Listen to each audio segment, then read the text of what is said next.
February 12th, 1945. Near the Elbe River, northern Germany. The cold came first, not suddenly, not dramatically. It crept in slowly, the way hopelessness does, through the boots, through the seams of our coats, into the bones. Minus 28 degrees Celsius. The kind of cold that makes sound feel sharp. The kind that turns breath into something visible, fragile, and easily stolen by the wind. I remember thinking that if I stopped moving, even for a moment, I would simply harden.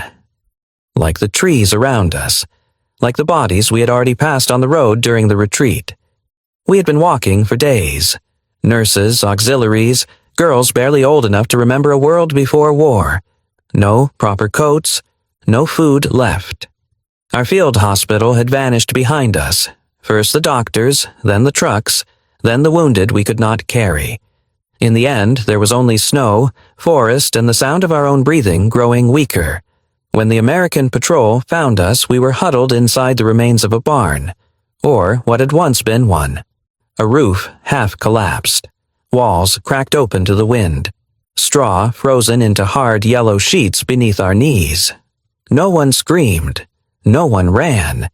We didn't have the strength. I remember tightening my fingers around the edge of my sleeve, trying to keep what little warmth remained from escaping. My hands were blue. I could no longer feel my toes. Somewhere behind me, someone whispered a prayer. Someone else whispered a curse. I did not pray. I was too tired to hope. We had been taught what capture meant. We had heard the stories. Beaten prisoners, starvation, humiliation. We had prepared ourselves for cruelty because cruelty made sense. Cruelty fit the war we knew. So when the boots appeared at the doorway of the barn, dark shapes against the white, I lowered my eyes. This was it, I thought. I waited for shouting, for the crack of rifle butts, for the cold to finally finish its work. Instead, I smelled coffee. At first, I thought my mind had broken. It was faint, almost insulting in its familiarity. Warm, bitter, real, the kind of smell that belonged to kitchens, not battlefields, to mornings, not endings. I lifted my head slowly, afraid the movement itself might cost me what little balance I had left.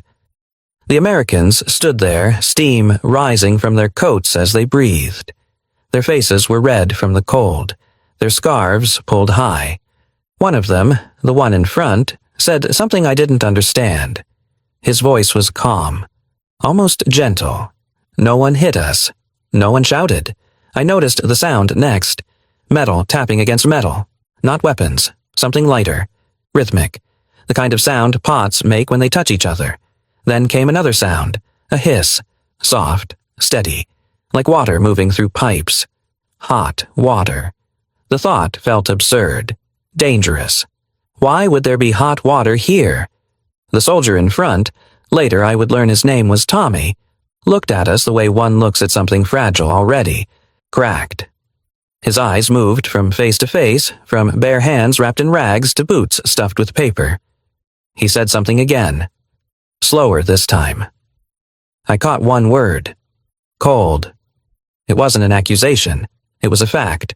Behind him, another soldier was already unrolling something from his pack. A blanket, thick, wool, American.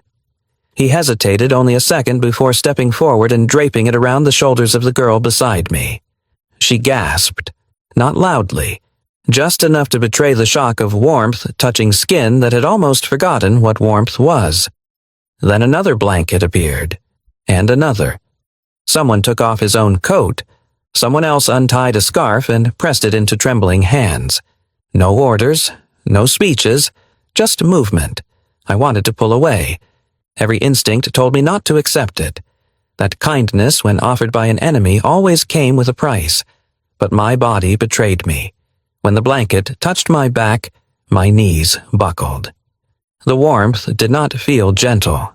It hurt, sharp and sudden like needles under the skin. I bit my lip to keep from crying out.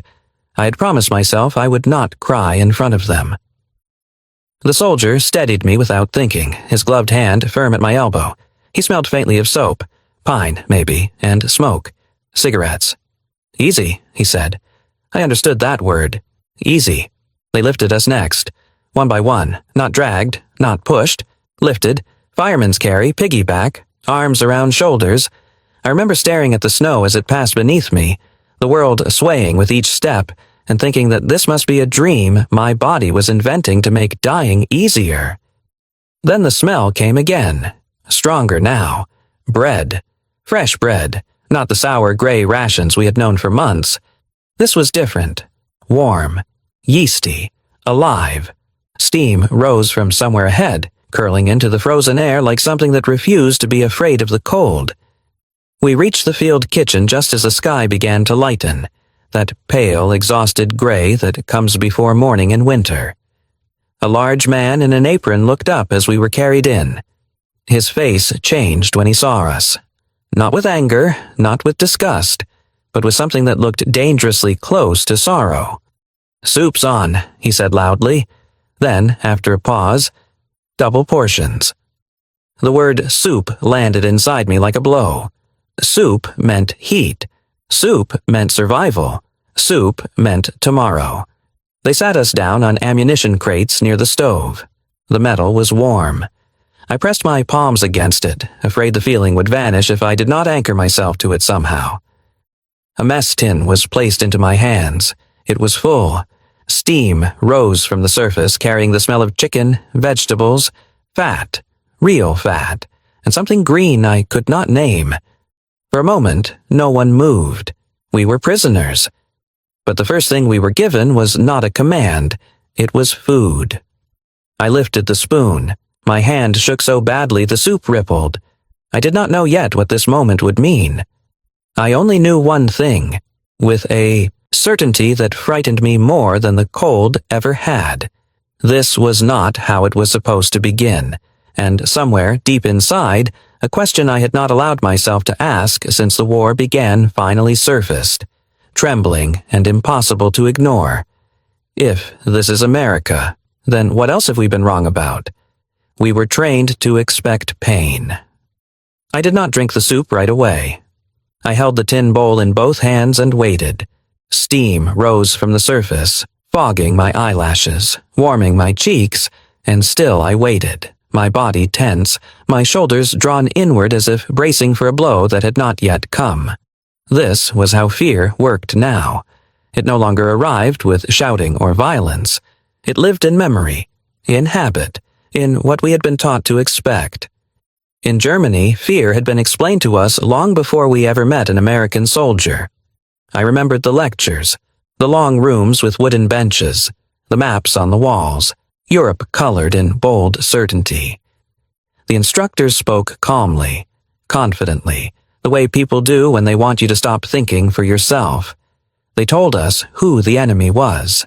They told us what would happen if we were captured. The Americans are soft on the outside, they said, but cruel when it matters. They humiliate prisoners. They starve them. They enjoy watching the enemy break. We were warned not to trust kindness. Kindness, they said, was only a tool, a way to lower your guard before the real punishment began. So when the soup came, my first thought was not gratitude. It was suspicion. I watched the Americans from beneath my lashes as they moved around the kitchen. They laughed quietly among themselves. One stirred a pot. Another tore bread apart with bare hands, the crust cracking loudly in the warm air. It felt wrong, too ordinary. War was not supposed to sound like this. I took a careful sip, barely enough to wet my lips. The heat shocked me.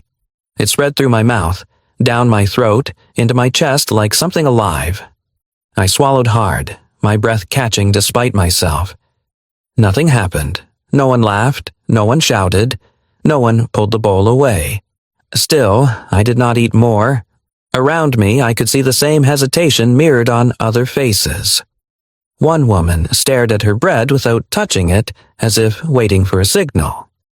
Another held her spoon frozen halfway between bowl and mouth, her knuckles white. We were afraid of being watched, afraid of being tested, afraid that the moment we surrendered to hunger, the rules would change. Fear had trained us well. It had trained us to believe that pain was inevitable, that cruelty was the natural order of things, that survival always came with a cost, and the cost was dignity. As I sat there, the warmth seeping slowly into my bones, my mind drifted backward, not to safety, but to ruins, to Germany as it had become, cities reduced to outlines, streets where buildings had once stood, now only piles of brick and twisted iron, the smell of smoke that never quite left the air, the sound of sirens at night growing so familiar that sleep learned to live around them. I thought of Munich, of the apartment where my mother had once set bread on the table every morning. I had not heard from her in months. Letters stopped arriving. Trains stopped running. Names disappeared into lists that no one explained. We told ourselves it was temporary. We told ourselves it was necessary. But as the war dragged on, those words lost their shape. The world had shrunk. It became hunger, cold, endless retreat. By the time we reached the barn near the Elbe, the idea of after no longer made sense. There was only now, and now was unbearable. That was why capture felt like an ending, not a beginning. I had expected violence because violence would have been familiar. I had expected punishment because punishment fit the story we had been living. What I had not expected was this quiet pause, this strange moment where nothing bad seemed to happen. That uncertainty frightened me more than cruelty ever could. I took another sip. This time I swallowed without flinching. The soup tasted real. Chicken, carrots, salt. Not too much, not too little. Someone had made this with the intention that it would be eaten, enjoyed, finished. I felt my eyes sting. I lowered my head quickly, ashamed of the weakness, and focused on the bowl. The metal was warm now. I pressed it closer to my chest, letting the heat seep through the thin fabric of my uniform. Across from me, one of the Americans caught my eye. He looked away immediately as if he had not meant to stare. There was no triumph in his expression, no curiosity, just concern. That confused me. If we were trophies, he did not look proud. If we were enemies, he did not look satisfied. He looked like a man watching someone stand too close to a fire, afraid they might get burned. I thought again of what we had been told, that Americans lacked discipline, that they relied on comfort, that they were careless, indulgent, morally weak. And yet here they were, organized, efficient, calm. Their kitchen ran smoothly despite the chaos beyond its canvas walls. Their movements were practiced, purposeful. This was not softness, this was control. Outside the tent I could still hear the wind cutting through the trees. The war had not stopped. Somewhere beyond the forest, guns were firing, cities were still burning, families were still being broken apart. Europe was collapsing under its own weight. And yet, inside this small pocket of warmth, there was order, heat, food, a refusal to let the cold win, even for those who had been taught to deserve it. The contrast was unbearable. I realized then that my fear was no longer about what they might do to us. It was about what their kindness might mean. Because if this was real, if this was not a trick, then everything we had been told was incomplete. Or worse, wrong. I set the bowl down and forced myself to look up again.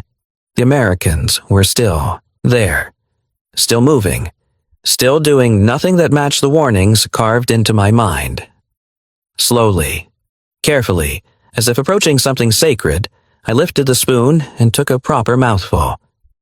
This time, I did not stop myself from crying. Not because I was afraid, but because, for the first time since the war began, I felt something even more dangerous than fear rising inside me. Hope. And hope, I knew, was the most terrifying thing of all, because it had something to lose. Hope did not arrive all at once. It crept in quietly, like the warmth from the soup. Slow, almost suspicious, something you only noticed after it had already begun to change you. I was still afraid.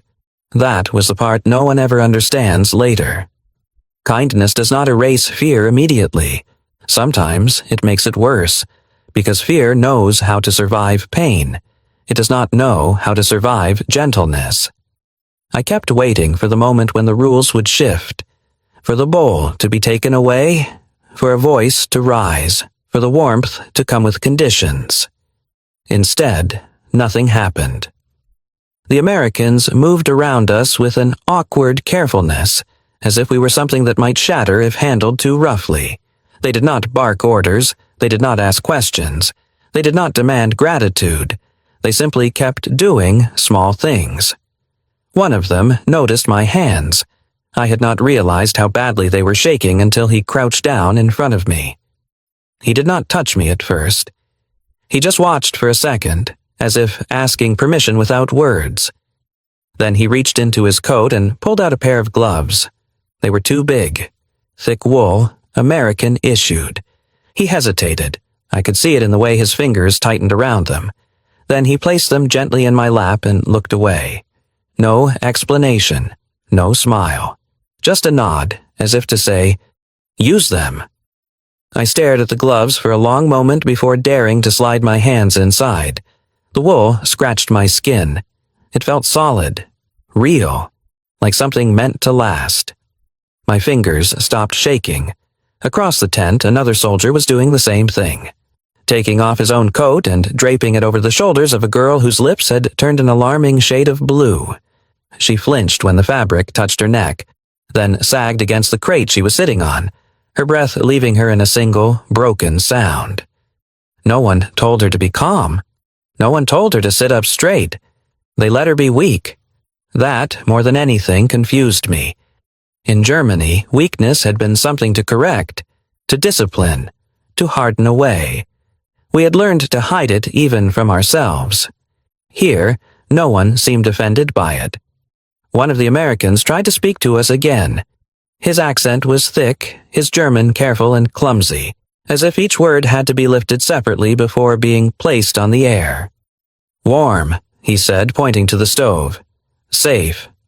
He searched my face, uncertain, then gave up and shrugged slightly, the way people do when language fails them. That shrug stayed with me. It was not careless. It was human. I noticed then how young they were, some no older than my brother would have been. Their faces carried the same exhaustion as ours, the same hollow eyes, the same lines carved too early by cold and sleepless nights. These were not men who had been spared by the war. They had simply come from somewhere else. As the minutes passed, the Americans kept moving, refilling bowls, tearing bread, pushing the stove just a little closer to where we sat. Someone adjusted the flap of the tent to block the wind. Another laid out more blankets without being asked. Still no speeches. Still no rules. I began to realize something unsettling. This was not charity born from excess emotion. It was routine. They knew how to do this. That frightened me more than if they had made a show of it. I thought of what America must look like beyond this frozen pocket of forest, of the factories I had heard about. Places that never slept, where machines ran day and night, turning steel into tanks, planes, trucks, of women in trousers and bandanas standing at assembly lines, hands blackened with grease, building the tools of war while their sons and husbands fought overseas. I had seen the posters before the bombing became too heavy. Rosie, the riveter, flexing her arm. We can do it. They could do it because they had to. And because they could, there was food here. Enough food to feed enemies. There were blankets here. Enough to spare from their own backs. Strength, I realized, was not just about destruction. It was about margin. The ability to give without collapsing. The ability to look at an enemy freezing in the snow and decide that there was still room for decency. One of the soldiers, the one called Tommy, sat down across from me. Not too close. Not too far. He rested his elbows on his knees and watched to make sure I was eating. When I paused, overwhelmed by the heat spreading through my body, he held up a finger gently, as if to say slowly. He mimed drinking, then breathing out. "Easy," he said again. I did as he showed me. Outside, the wind howled, impatient and relentless. Inside, time slowed. Someone laughed. One of the Americans, startled by something stupid and small. The sound felt out of place like a note played in the wrong key. Then another joined in, softer. Soon the kitchen hummed with low conversation, metal clinking, the steady scrape of spoons against tin. No one paid attention to us crying. That was another kindness. They did not ask us to be grateful. They did not ask us to perform relief for them. They allowed us to fall apart privately, in pieces. As the warmth settled deeper, I felt my thoughts begin to drift. Not backward into ruins, but sideways, toward questions I had not allowed myself to ask. If these men were monsters, they were very bad at it. If this was manipulation, it was expensive and inefficient. I watched one soldier tear his bread in half and hand the larger piece to a girl beside me without comment. She stared at it, then at him, her mouth opening slightly in disbelief. He just shrugged. Again, that shrug.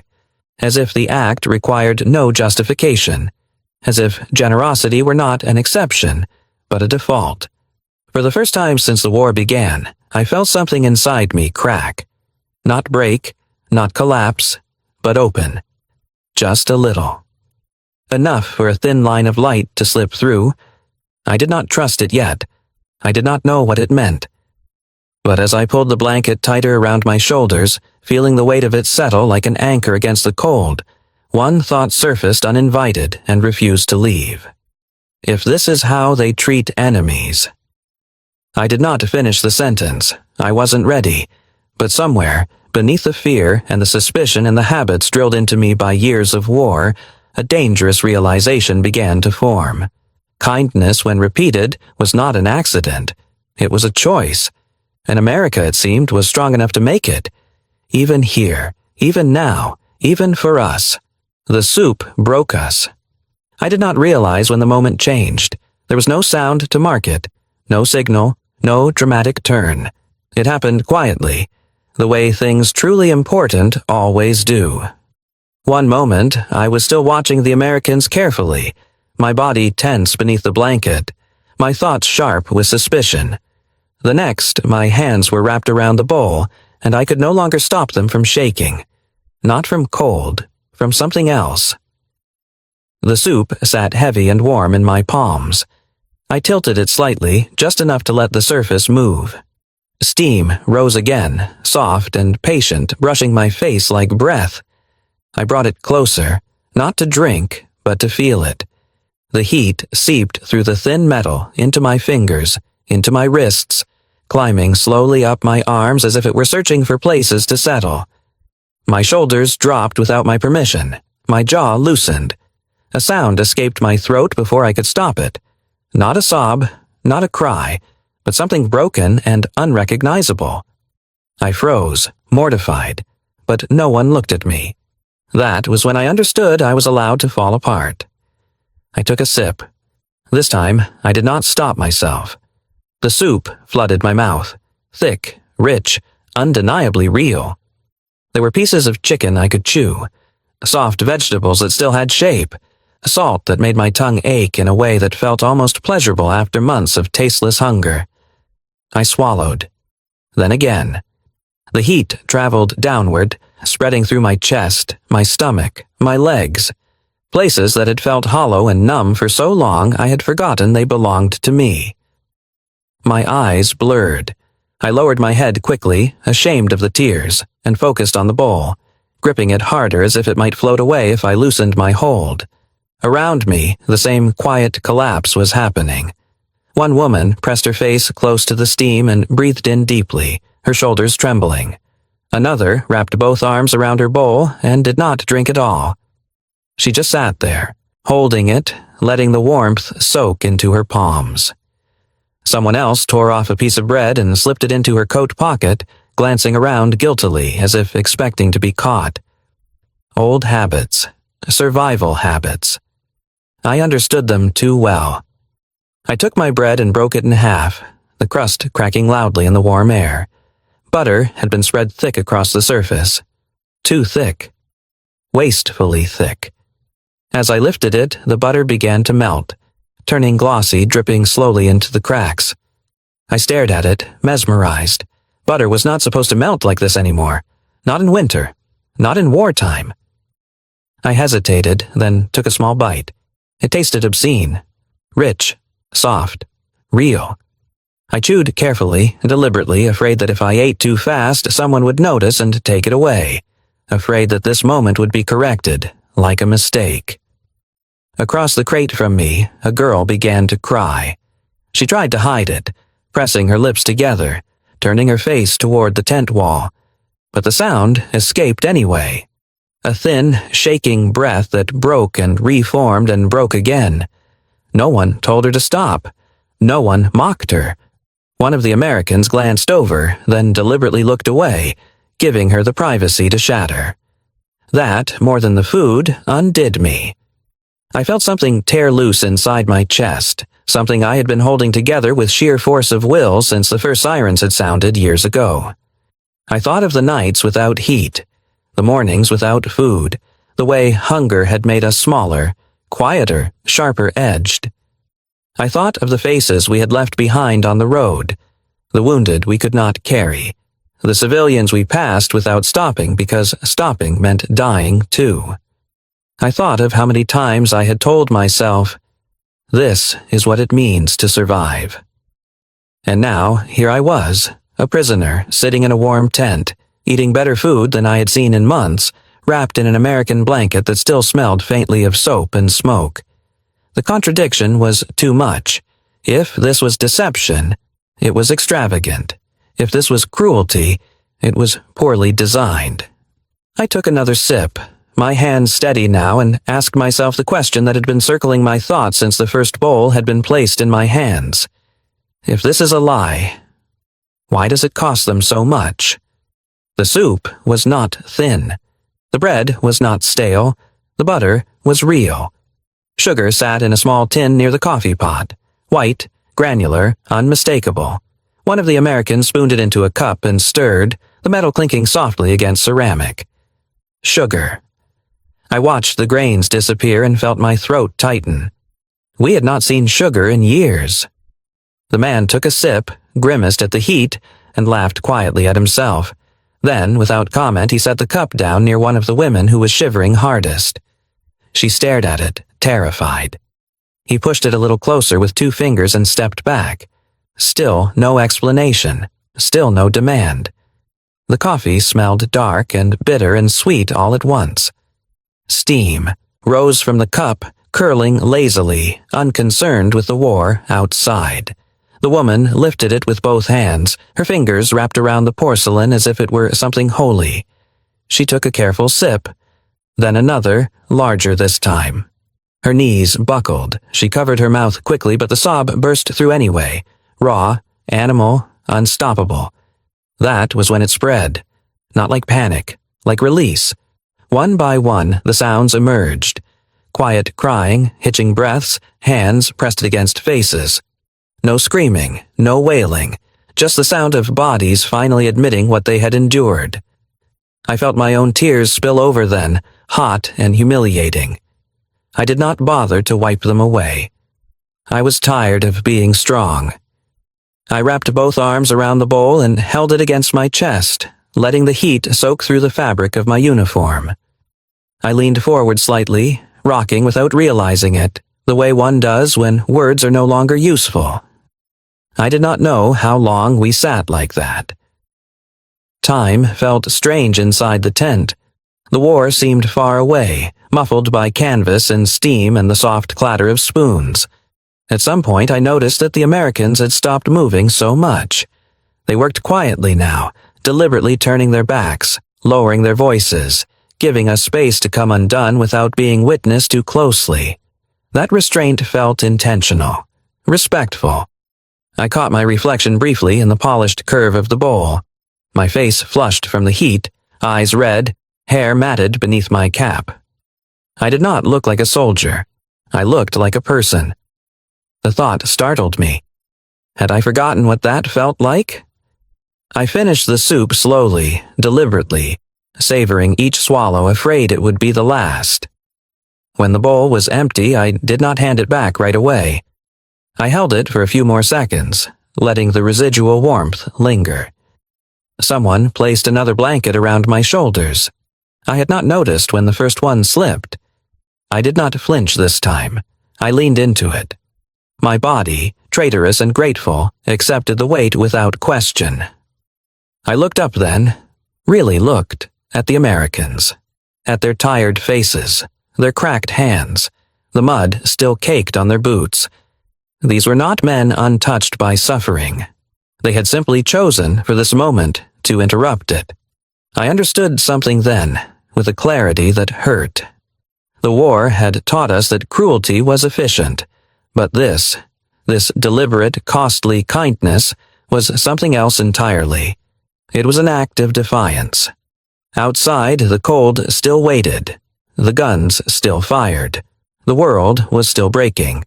But inside that tent, wrapped in borrowed wool, warmed by soup that should not have been ours, we broke first. Not because we were weak, but because for the first time in a very long while, we were safe enough to do so. Kindness repeated becomes truth. He thought the kindness would end in the morning. That was the rule of war I understood. Nothing gentle lasted. Warmth was borrowed. Food was temporary. Mercy came once, if at all, and then the world corrected itself.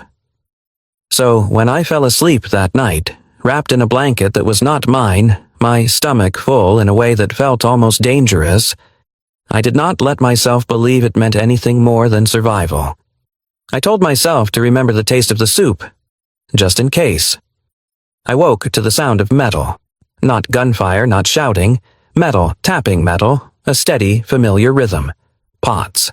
Lids. Someone humming softly, off-key, as if unaware they were doing it. For a moment, I didn't know where I was. Then I felt the blanket. Heavy. Wool. Warm. I sat up slowly, afraid the movement would break the illusion. The tent was still there. The stove still glowed faintly in the early light. Steam curled upward as water heated again. Morning had come, and with it, the Americans.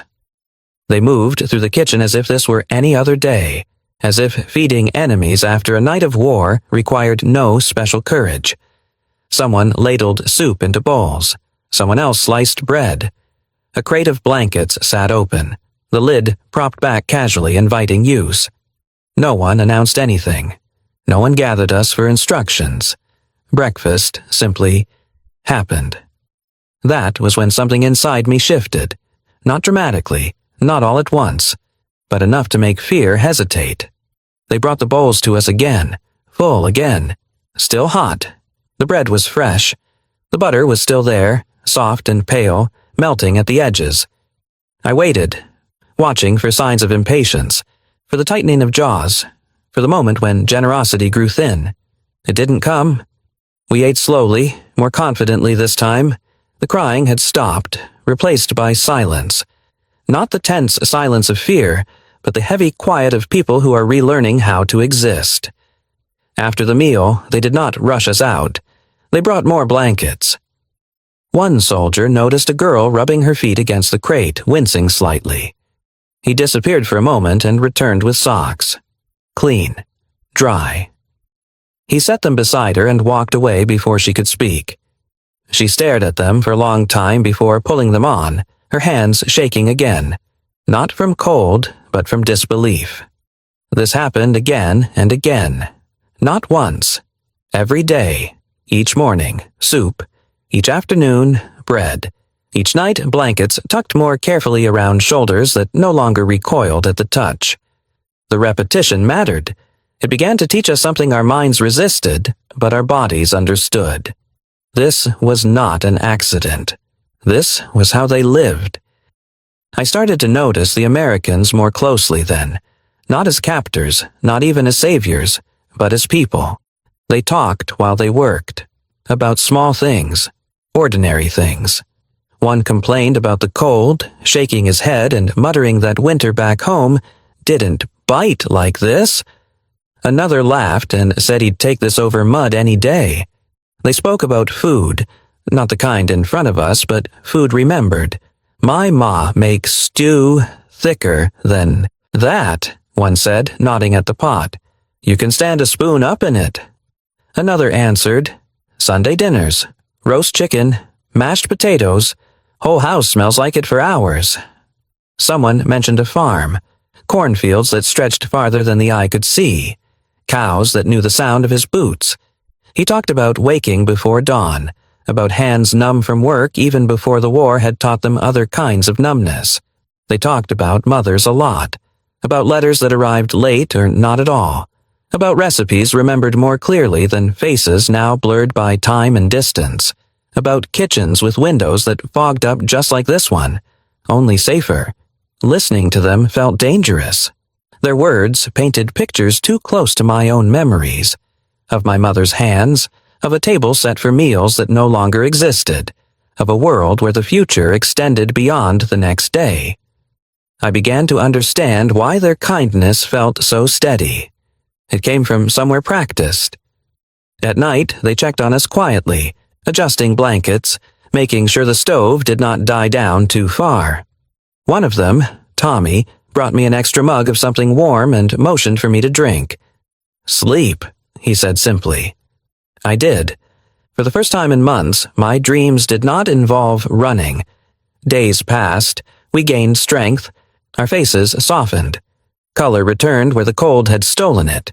Frostbite healed slowly, carefully tended by hands that did not rush. The Americans never congratulated themselves for this. They never spoke of rules or conventions. They did not tell us what they were owed. They just kept showing up.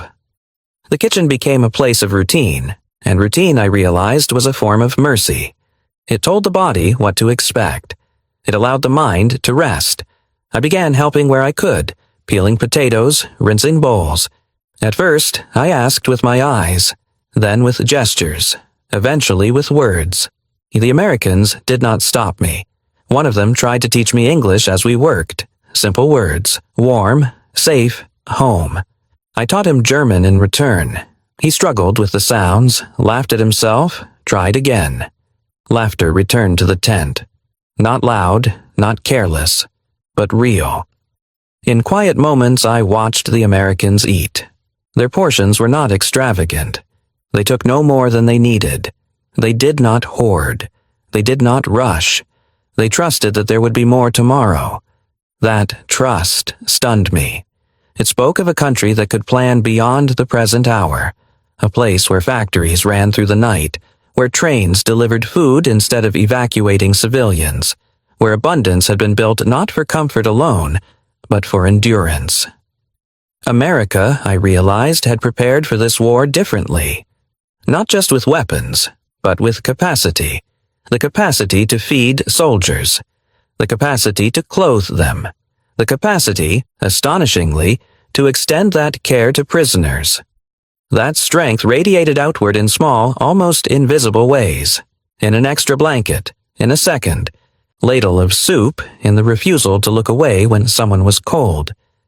I thought of Europe then, of cities hollowed out, of people scrambling for scraps, of a world reduced to survival alone.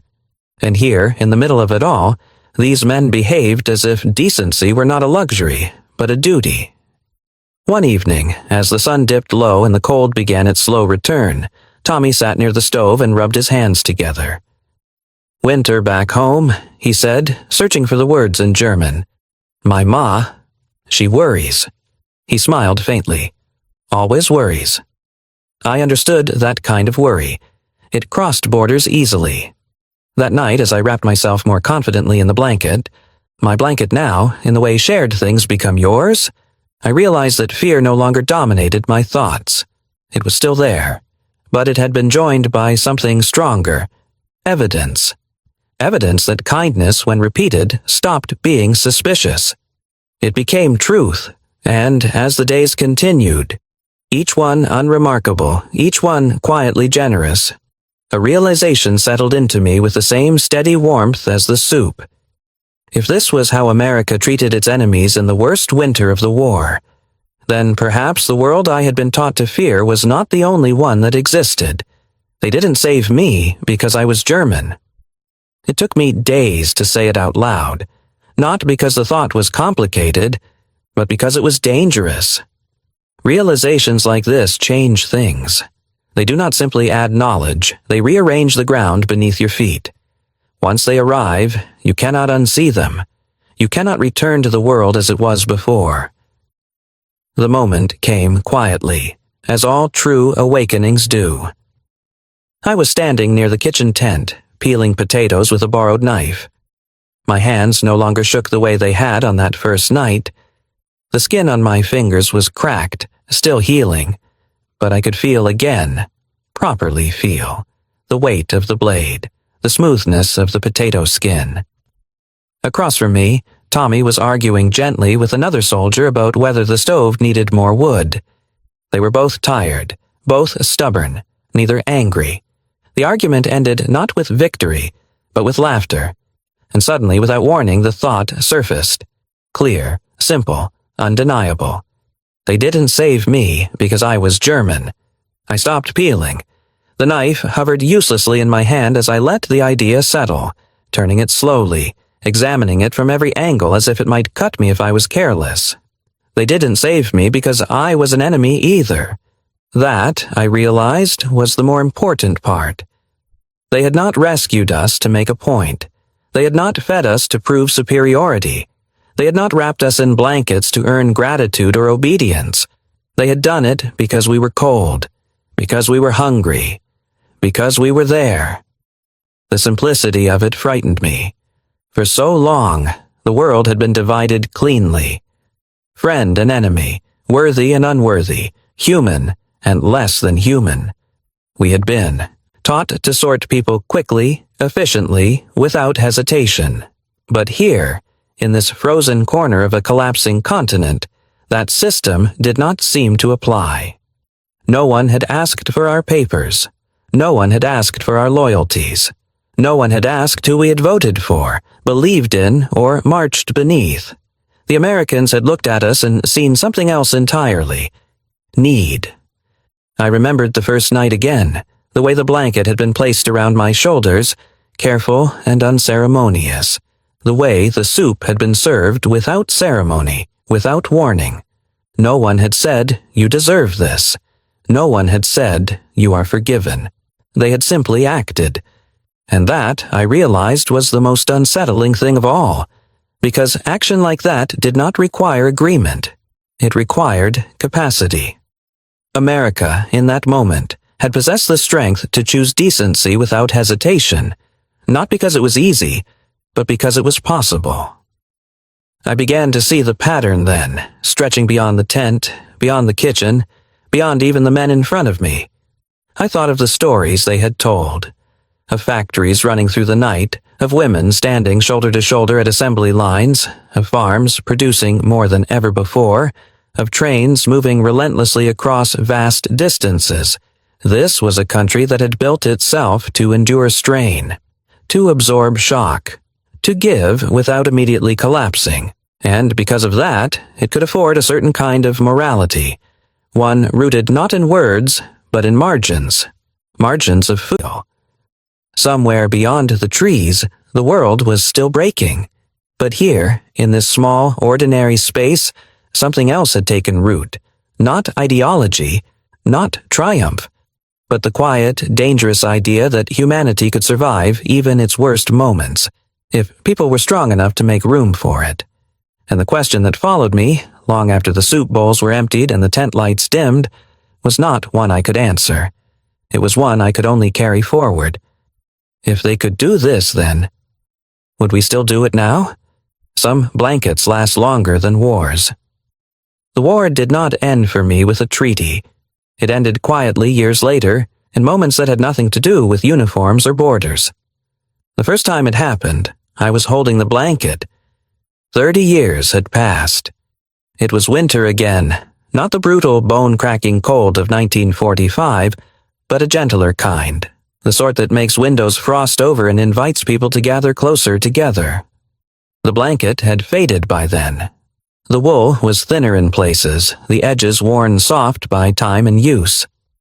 My daughter sat beside me, her legs tucked beneath her, watching as I folded it carefully. "Why do you keep this one?" she asked. I did not answer right away. How do you explain to a child that some objects are heavier than they look, that some warmth comes from memory, not fabric? I told her it was given to me when I was cold. That was enough. 50 years passed. The world changed again. Borders shifted. Flags changed. Old enemies became trading partners, then memories, then footnotes.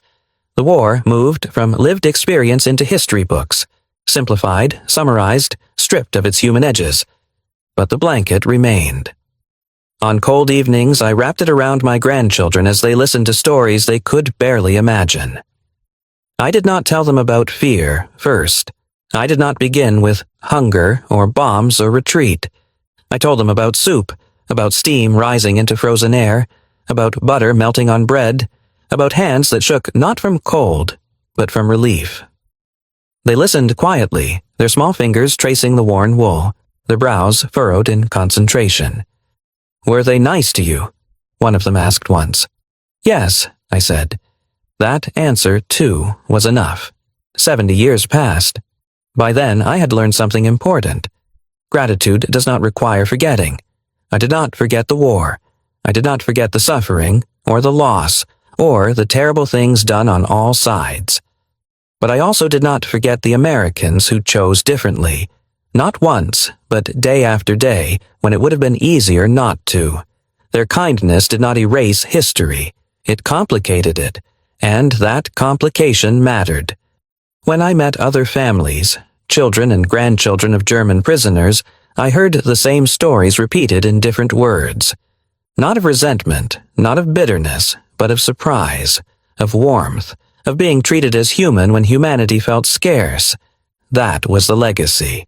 Not victory, not dominance, but memory carried forward without hatred.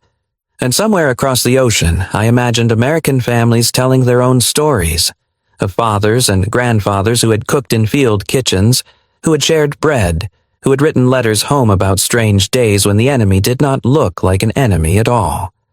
I imagined grandchildren listening and thinking, my grandfood, margins of warmth, margins of patience. That kind of strength, I realized, was invisible unless you needed it. Europe at that moment had none. Everything here had been reduced to necessity. There was no excess, no room for softness, no tolerance for inefficiency. Compassion had become a liability. But America, far away, untouched by bombing, unified by purpose, had prepared differently. Not perfectly, not without cost, but deliberately. And here, at the edge of the winter and war, the preparation expressed itself not as power, but as restraint. I asked Tommy one evening, as we sat near the stove and watched the light fade, why they treated us the way they did. He thought about it longer than I expected. Then he shrugged. "Mama," he said, "she'd be mad at me if I didn't." That was all. No talk of policy, no mention of orders, no appeal to ideology. Just a mother, a kitchen, a moral instinct carried quietly across an ocean. I wondered then, and this was a thought I did not dare say aloud, whether this kind of America could exist forever. Whether the strength that made this possible could survive peace, comfort, distance from hardship. Would people still choose to give when giving was no longer necessary for survival? Would they still recognize cold when it did not threaten them personally? I imagined a future far away from this tent. A future where factories slowed, where families scattered, where memories of shared sacrifice faded into stories told less often, with fewer details. Would someone, years from now, see a stranger shivering and respond the same way? Or would they ask questions first? I did not know. All I knew was this. In 1945, at the height of its power and unity, America had chosen to act like this. Not once, but repeatedly. And that repetition had changed me. It had cracked open something I had believed solid and unquestionable. The idea that enemies were always enemies, that kindness was always conditional, that humanity ended where borders began. I was not naive enough to believe this erased the war, or the suffering, or the things done in its name, but it complicated the story.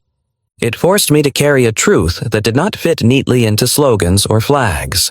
That truth was uncomfortable and precious. As winter slowly loosened its grip and the days grew longer, I found myself watching the Americans differently. Not with fear, not even with gratitude, but with a quiet respect. They were not perfect, but they were capable of something rare. They were capable of stopping, even briefly, and choosing mercy when vengeance would have been easier, faster, and more satisfying. That choice did not end the war. But it ended something else. It ended the certainty that cruelty was inevitable, and once that certainty was gone, there was no putting it back. I wrapped my blanket tighter around my shoulders and stood in the fading light, listening to the familiar sounds of the kitchen. The clink of metal, the hiss of water, the murmur of tired voices preparing another meal. Father was like that. That thought mattered, because history remembers battles. It catalogs dates, counts casualties, measures outcomes. But people remember something else entirely. They remember who showed up when it was cold, who gave without asking, who wrapped a stranger in a blanket and did not make it mean more than it needed to. As I grew older, the blanket grew lighter in my hands, not because it weighed less, but because I no longer carried it alone. Its meaning had been passed on, to my children, to my grandchildren, to anyone willing to listen, and perhaps somewhere in America, to families who had never known my name, but recognized the instinct that guided those men all those years ago, the instinct to help first, to ask questions later, or not at all. I do not know what the world will look like when these stories are no longer told by those who lived them. I only know this. On a winter night in 1945, when the world was breaking and cruelty felt inevitable, a group of Americans chose to keep someone warm. That choice outlasted the war. It outlasted borders. It outlasted fear. Some blankets are not just wool. They are promises, and some promises, once made, continue to keep people warm, long after the guns have gone silent. History remembers battles, but people remember who kept them warm.